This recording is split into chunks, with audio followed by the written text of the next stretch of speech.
ప్రభు అయిన యేసుక్రీస్తు నామంలో మీకు సమాధానం కలుగునుగాక.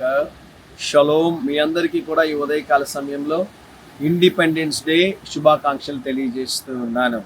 మరి ఈరోజు నేను ఉదయకాల సమయంలో అండమాన్లో ఉన్నటువంటి పోర్ట్ బ్లెయిర్లో ఈ యొక్క ప్రాంతానికి ఉన్నటువంటి ప్రాముఖ్యతను మీకు తెలియచేయాలని ఆశపడుతూ ఉన్నాను.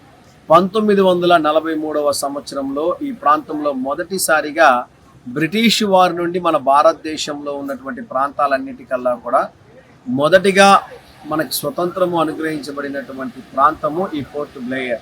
మీరు ఇక్కడ చూసినట్లయితే పైన చూడండి ఒకసారి జెండా ఎంత చక్కగా మన భారత జెండా రెపరెపలాడుతూ ఉంది చూడండి. 1943లో ట్రైకలర్ అంటే 3 రంగుల జెండా ఆ రోజు మరి ఈ ప్రాంతంలో ఎగరవేయడం జరిగింది. ఈ ప్రాంతం రావడానికి దేవుడు సహాయం చేసి ఉన్నారు.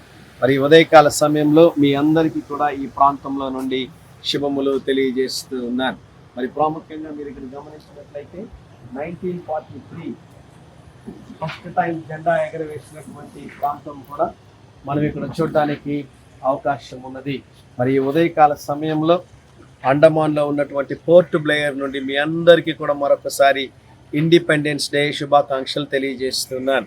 అనేక మంది దైవజనులు ఈ ప్రాంతంలో అద్భుతమైనటువంటి పరిచర్య చేస్తూ ఉన్నారు.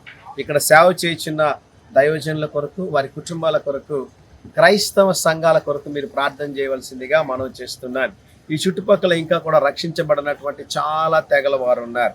చాలా చిన్న చిన్న గూడియాలు ఉన్నాయి, చిన్న చిన్న ప్రాంతాల్లో ఐస్లాండ్స్ ఉన్నాయన్నమాట. అక్కడ కూడా ఇంకా రక్షించబడినటువంటి వారు చాలా మంది ఉన్నారు. ఈ ప్రాంతంలో జరావా అనేటటువంటి తెగవారు ఇంతవరకు ప్రభుని ఎరగనటువంటి ప్రజలు ఈ ప్రాంతంలో ఉంటూ ఉన్నారు.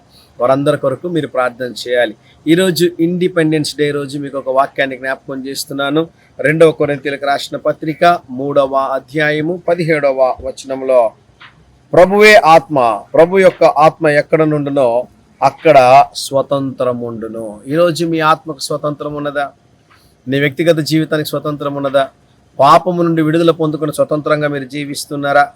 మనకి స్వతంత్రం అనుగ్రహించిన క్రీస్తు మనల్ని విడుదల దయచేస్తున్నాడు కనుక దాస్యమన కాడ కిందికి మరలా మీరు చిక్కుకొనకుడి అనే వాక్యంలో రాయబడింది. భారతదేశానికి స్వతంత్రం వచ్చింది కదా ప్రియులారా. నేను ఈరోజు ఒక మాట మిమ్మల్ని అడుగుతున్నాను. క్రైస్తవుడిగా యేసు ప్రభు నమ్ముకున్నటువంటి వారిగా మీ యొక్క ఆత్మకి, మీ జీవితానికి స్వతంత్రం ఉన్నదా? స్వతంత్రం అంటే అర్థం ఏంటో తెలుసా? పాపం మీద జయాన్ని పొందుకోవడం, చేయకూడని కార్యాలు చేయకుండా నియంత్రించుకోగలిగినటువంటి స్థాయిలో మీరు ఉన్నారు అంటే మీరు స్వతంత్రులు అని దేవుని సేవకుడిగా తెలియజేస్తున్నాను. మీరు ఈరోజు ఏ బంధకంలో ఉన్నా కూడా ప్రభు మీకు విడుదల దయచేయడానికి, మీకు స్వతంత్రమును అనుగ్రహించడానికి కల్వరి శిలువ మీద మరణించి మరణాన్ని జయించి ఉన్నారు.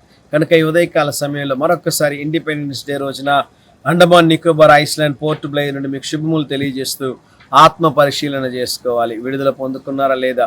ఒకవేళ ఇంకా మీరు విడుదల పొందుకోవాలంటే ప్రభువా నాకు స్వతంత్రం అనుగ్రహించండి, మీ శిలువ రక్తం చేత నన్ను కడిగి పరిశుద్ధపరిచి విడుదల దయచేయండి అని మీరు చెప్పగలిగితే ప్రభు తప్పకుండా మీకు విడుదల దయచేస్తాడు. ధైర్యంగా ఈ దినాన్ని ఎదుర్కోండి. దేవుని సన్నిధి మీకు తోడుగా వచ్చినగాక. ప్రియ పరలోకపు తండ్రి, మా ఆత్మలకు, మా జీవితాలకు స్వతంత్రమును అనుగ్రహించమని, అయినా మా అందరినీ కూడా ప్రభు నీ కృపలో జ్ఞాపకము చేసుకుని విడుదల దయచేయమని యేసు నామములో ప్రార్థిస్తున్నాము తండ్రి. Amen, amen.